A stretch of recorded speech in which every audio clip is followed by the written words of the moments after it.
सन 1947 की आज़ादी के बाद से अब तक के जब से जमहूरी मुल्क किया और आज़ाद भारत के अंदर अगर किसी की कुर्बानी यहाँ पे है इस भारत के अंदर तो नंबर 1 पे मुसलमान की है, चाहे अशफाक उल्लाह खां हो, चाहे अब्दुल हमीद हो। गिनने पे तो गिनती बहुत देर आएगी, टाइम का वक्त कम है। बगैर मुसलमान के ये जमहूरी मुल्क चल ही नहीं सकता मेरे दोस्त। हमारी नेता आदरणीय बहन जी पूरे देश की इकलौती नेता हैं दलित बैकवर्ड मुस्लिम समाज की। इतना हमारे पास वोट है, अगर हम सब एक साथ आए तो बहन जी को पीएम बनने से कोई रोक नहीं सकता। इस बार दिल्ली में केजरीवाल लिए, समाजवादी पार्टी लिया, कांग्रेस तीसरे नंबर पे लिए, सारे राष्ट्रीय दल लिए और क्षेत्रीय दल लिए, बहुजन समाज पार्टी ग्राउंड पे 0। बहुजन समाज पार्टी क्षेत्रीय कार्यकर्ताओं से, अपने छोटे छोटे कार्यकर्ताओं से एक चंदा लेके चुनाव लड़ाती है और गरीब से गरीब कार्यकर्ता को सांसद पहुंचाती है। 4 PM न्यूज़ नेटवर्क में आप सभी का स्वागत है। मैं हूं क्षितिज कांत। आप देख रहे हैं लोकसभा चुनाव जैसे जैसे नज़दीक आ रहा है, पूरे देश भर में लगातार कहीं ना कहीं हलचल देखने को मिलती है पार्टियों को लेकर के। चवन्नी पलटती है। उत्तर प्रदेश में आपने देखा और नीतीश कुमार को देखा किस तरीके से एनडीए गठबंधन का हिस्सा हो जाते हैं। उत्तर प्रदेश में आपने देखा समाजवादी पार्टी के तमाम विधायक टूट करके जाते हैं और उसके बाद एक बड़ा मुद्दा इलेक्टोरल बॉन्ड को लेकर के निकल करके सामने आता है और साफ हो जाता है कि किस तरीके से खेला हो रहा है। आपने देखा कि दिल्ली में जो मुख्यमंत्री केजरीवाल हैं, ईडी का छापा होता है, गिरफ्तारी हो जाती है, मुख्तार अंसारी की मौत हो जाती है और लगातार ये सारे घटनाक्रम लगातार होते चले आ रहे हैं। मैं यहाँ पे तमाम लोग हैं, उनसे मैं बात करूँगा। सर, नाम आपका? शकील खान। शकील खान जी, बात करा जाए इस विधानसभा चुनाव जो 2022 का जो गुजरा है, उसके बाद से ये जो अभी लोकसभा का जो बिगुल बजा, उसके बीच में मुस्लिमों को लेकर के तमाम सारी बातें होती रहीं और इस बार बात ये भी हुई, काफ़ी प्रताड़ित भी किए गए। क्या वाकई में ऐसा है? सन 1947 की आज़ादी के बाद से अब तक के जब से जमहूरी मुल्क किया और आज़ाद भारत के अंदर अगर किसी की कुर्बानी यहाँ पे है इस भारत के अंदर तो नंबर 1 पे मुसलमान की है, चाहे अशफाक उल्लाह खां हो, चाहे अब्दुल हमीद हो। गिनने पे तो गिनती बहुत देर आएगी, टाइम का वक्त कम है।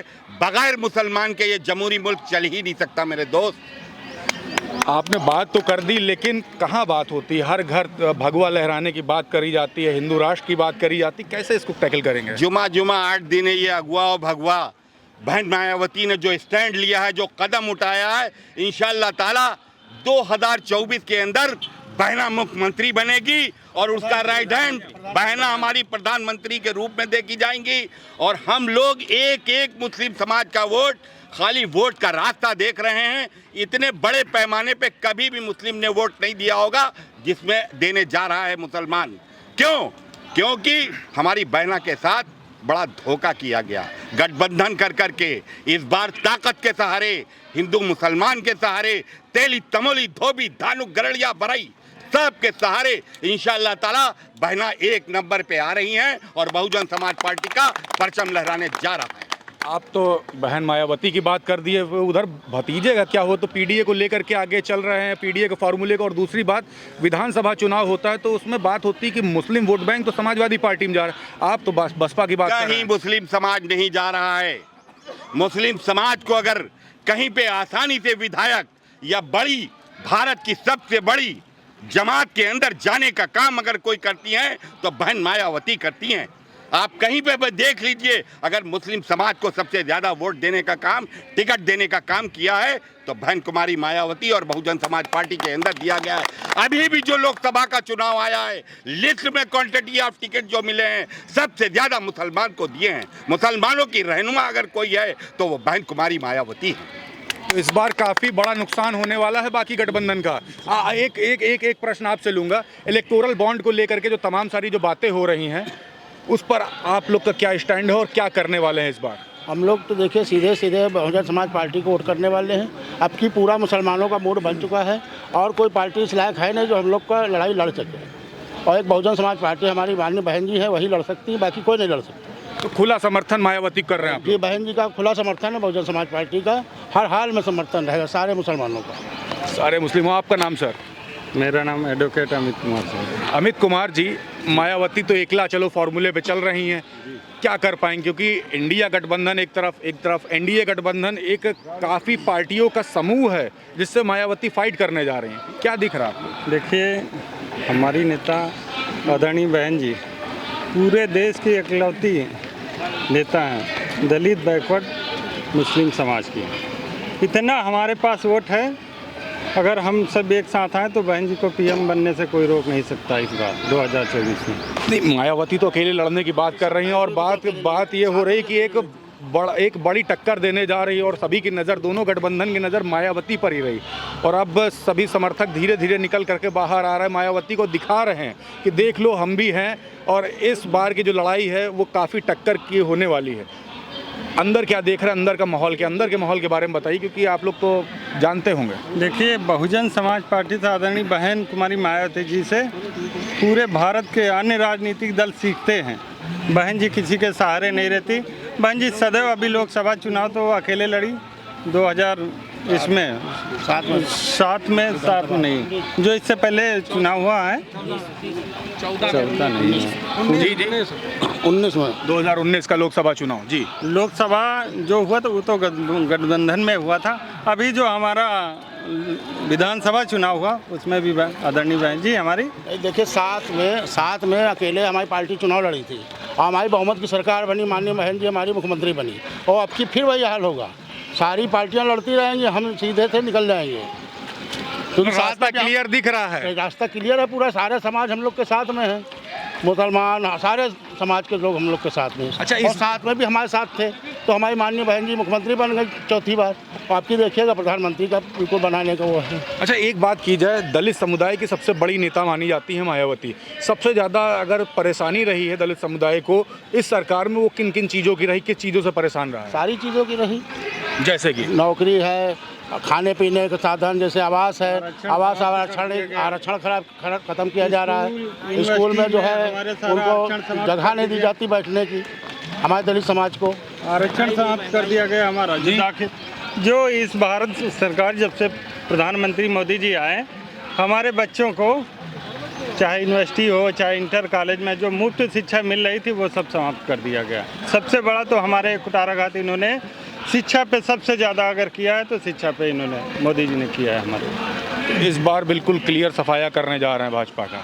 देखिए, हम लोग तो हमारे साथ इतने समूह हैं, हमारी आदरणीय बहन कुमारी मायावती जी ने सभी समाज के नेता हमारी बहुजन समाज पार्टी में एक एक करके आए, जो गए वो जाने दीजिए, मगर हम उसी कली से कड़ी जोड़ के हमारी बहन जी ने पूरे फिर भारत भर में नए नेता तैयार कर सभी युवाओं के साथ चल के अब इस बार 2024 में बहन कुमारी मायावती जी पीएम बनने जा रही हैं। पीएम बनने जा रही है, ये देख रहे हैं आप, ये एक जन समूह निकल चुका है बाहर और तमाम जो समर्थक हैं वो लगातार कह रहे हैं कि इस बार प्रधानमंत्री मायावती बनने जा रही है। हमारे साथ कुछ लोग और भी यहाँ बैठे बात करेंगे। आपका सर नाम? बांकेलाल जी, क्या माहौल चल रहा है इस बार? माहौल बहुत बढ़िया चल रहा है बहुजन समाज पार्टी की तरफ। क्या समस्याएं रही इस सरकार में? समस्याएं रही इस सरकार में। क्या समस्याएं रही, कुछ बताएंगे?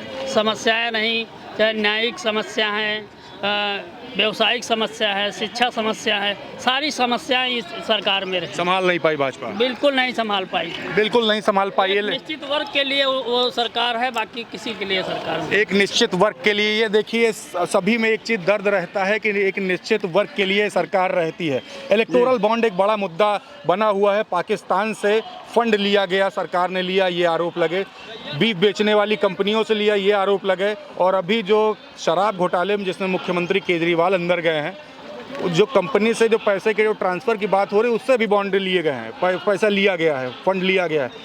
अब इस चीज़ को ग्राउंड स्तर पर किस तरीके से आप लोग पहुंचा रहे हैं? देखिए, सबसे बड़ा हमारे देश के प्रधानमंत्री जी कह रहे हैं कि मैं बहुत पाक साफ गवर्नमेंट रही है। इन्होंने इलेक्टोरल बॉन्ड जो लाए, इन्हीं ने तो लाए, और इस चंदे से इसमें ना हिंदू रहा, ना मुस्लिम रहा, ना क्रिश्चियन रहा, ना ईसाई रहा, ना पाकिस्तान रहा, ना चीन रहा, ना जापान रहा, सभी जगह से इन्होंने चंदा लिया। और इस पूरे चंदे में हमारे देश की बहन जी बहुजन समाज पार्टी के सरकार लोग पूछते हैं कि बहुत पैसा लिया, बहुत चंदा लिया। इस चंदा में बहुजन समाज पार्टी सिर्फ 0 आई है, ग्राउंड पे 0 आई। देश की अगर ये मनुवादी मीडिया ने बहन जी को गुमराह कर देते हैं कि वहाँ पैसा लेते वहाँ पैसा लेते। भारत में सबसे बड़ी पार्टी भारतीय जनता पार्टी है, उसने 6,000 करोड़ रुपए का चंदा लिया। और इस देश के बाद दूसरी अगर कोई पार्टी है ममता बनर्जी या टीएमसी, जिसको यहाँ बहुजन समाज पार्टी में बहन जी की दौलत की बेटी कहते हैं। अरे वो एक दलित समाज से आती है इसलिए उसको कहते हैं कि दौलत की बेटी है। अगर एक मनवादी ब्राह्मणवादी की बेटी 1500 करोड़ की है, आज तक उसको क्यों नहीं कहा जाती कि वो दौलत की बेटी है। या हमारी बहन जी बिल्कुल ग्राउंड 0 पे है। कहीं भी इस चीज़ का सबके कहीं मन कहीं इस चीज़ को लेकर कचोटता रहता है। क्यों मीडिया वाले कभी भी नहीं दिखाते, ये बस दिखाते कि दौलत की बेटी जा रही, देख लिया आसमान में। अरे टीएमसी आई है, उसको भी आप लोग करिए, वो भी तो महिला है। कहते नंगे पैर चलती है, ये कुछ नहीं, उसके पास 1500 करोड़ की संपत्ति कहाँ से आई। आप लोग ग्राउंड पे आइए। दिल्ली में केजरीवाल लिए, समाजवादी पार्टी लिया, कांग्रेस तीसरे नंबर पे लिए, सारे राष्ट्रीय दल लिए और क्षेत्रीय दल लिए, बहुजन समाज पार्टी ग्राउंड पे 0। बहुजन समाज पार्टी क्षेत्रीय कार्यकर्ताओं से, अपने छोटे छोटे कार्यकर्ताओं से एक चंदा लेके चुनाव लड़ाती है और गरीब से गरीब कार्यकर्ता को सांसद पहुंचाती है, विधायक बनाती है। बिल्कुल बिल्कुल, ये देखिए कहीं ना कहीं इस चीज़ को लेकर के सभी समर्थकों में मन कचोटता रहता है कि बड़ी जो पार्टियां हैं उन्होंने बड़े चंदे लिए, बसपा को कुछ नहीं मिला, इसको लेकर के नाराज़गी है। नहीं, बसपा जो है ये बहन जी की पार्टी है और हमारी पार्टी है, और ये किसी से चंदा नहीं लेती है। ये हमारे जितने भी पार्टी के कार्यकर्ता हैं उनसे थोड़ा थोड़ा समर्थन लेके हम लोग पार्टी को चलाते हैं। इस बार लोकसभा चुनाव है, काफ़ी बड़ा चुनाव है देश भर का, और देश में जो चुनाव है ये काफ़ी निर्णायक होने वाला है अगले 5 साल के लिए। महंगाई की बात हुई, बेरोजगारी की बात हुई, हाथरस जैसे कांड हो गए, मणिपुर जैसे कांड हो गए, उसके बाद पुलवामा जैसी बातें हुई, इलेक्टोरल बॉन्ड एक बड़ा मुद्दा, और उसके बाद आपने देखा भारत जोड़ो न्याय यात्रा जब धीरे धीरे बिहार की तरफ आने वाली होती है, लगातार धड़ाधड़ विकेट गिरना चालू होते नीतीश कुमार, फिर यहाँ चवन्नी पलट जाती विधायक समाजवादी पार्टी छोड़ करके भाजपा में। लेकिन मायावती का स्टैंड वही रहा कि एकला चलना है तो एकला चल रही हैं। अभी क्या देखते हैं आगे आने वाले समय में लोकसभा में किस तरीके से निर्णायक की भूमिका में रहेंगे? बहन जी का जो पार्टी है बहुत ही अनुशासन प्रिय पार्टी है। यहाँ पे सभी कार्यकर्ता बहुत ही अनुशासित रहते हैं, और जहाँ तक कि लोकसभा की बात है तो बाकी पार्टियाँ तो इधर से उधर और बाकी सब पार्टियों का विलय और फिर अविलय होता रहेगा। लेकिन हमारी जो बहन जी नेता है इनका मतलब जो क्या बोलते हैं स्टैंड जो रहता है, बहुत ही स्टैंड बहुत अच्छा रहता है, मजबूत स्टैंड रहता है। किसी पार्टी के बहकावे में, किसी नेता के बहकावे में नहीं आती हैं। इनको अपने कार्यकर्ताओं पे पूरा विश्वास है कि वो पूरी तरह साथ देंगे। अच्छा, लोग यहाँ तक बात कर रहे हैं तो मायावती इसलिए गठबंधन में किसी के साथ नहीं आई कि सरकार से कहीं ना कहीं ईडी और सीबीआई के छापों का डर था। इस पर क्या स्टैंड है आपका? नहीं, ऐसा कोई भी नहीं है। बात बिल्कुल ही निरर्थक है, बिल्कुल ही गलत है। ऐसा होना होता तो पहले भी हो सकता था। ऐसा क्यों है कि चुनाव के समय ही ऐसा होगा? तो ये बात बिल्कुल ही निरर्थक है, ऐसा कुछ भी नहीं है। अच्छा, इलेक्टोरल बॉन्ड को लेकर के ग्राउंड स्तर पर तमाम सारी इस समय बातें हैं, आप लोग समर्थक है बसपा के, ज़मीनी स्तर पर इसको कैसे समझाएंगे या फिर कैसे बताएंगे अपने लोगों को ये जो बड़े स्तर पर जो ये बड़ा घोटाले की जो बात हो रही जो हुआ है? इस पर इसी तरह समझाएंगे कि ये तो मतलब काफ़ी समय से लोग कहते भी आ रहे हैं कि बाकी जो पार्टियां वो धन्ना सेठों की पार्टियां हैं, लेकिन अपनी जो पार्टी है बसपा बहुजन समाजवादी पार्टी, ये जो है एक एक कार्यकर्ता के मेहनत से सींची गई पार्टी है। तो इसमें कोई ऐसा समझाने की ज़रूरत नहीं है, सभी को सर्वविदित है।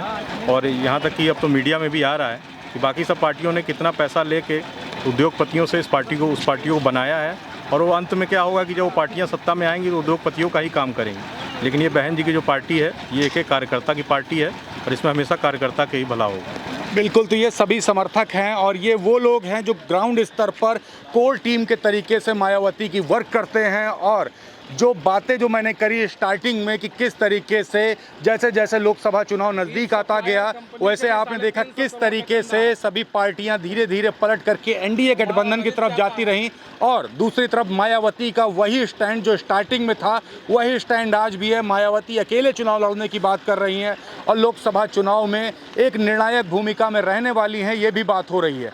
दूसरी तरफ आपने देखा इलेक्टोरल बॉन्ड को लेकर के पूरे देश में जिस तरीके से चर्चा है, उस पर यहाँ समर्थकों ने बताया कि मायावती ने किसी भी तरीके का कोई भी इलेक्टोरल बॉन्ड से जुड़ा हुआ चंदा नहीं लिया है। और इसको लेकर के सभी के मन में एक चीज़ ये भी है कि सभी समर्थक अपनी तरफ से पार्टी फंड करेंगे और जो छोटे छोटे जो चंदे होंगे उसको लेकर के चुनाव लड़ा जाएगा। मायावती कोई भी बड़ा चंदा नहीं ले रही। इसको लेकर कई बात हुई और ग्राउंड स्तर पर 2024 का लोकसभा चुनाव में जो कवरेज होगी आप तक पहुंचाता रहूंगा और जो भी माहौल होगा वो आप तक होगा। और आप भी अपने प्रश्न कमेंट बॉक्स में लिखिए, आपके भी प्रश्न पूछे जरूर जाएंगे। मैं हूं क्षितिज कांत, कैमरा पर्सन शुभम के साथ 4 PM न्यूज़ नेटवर्क के लिए। धन्यवाद।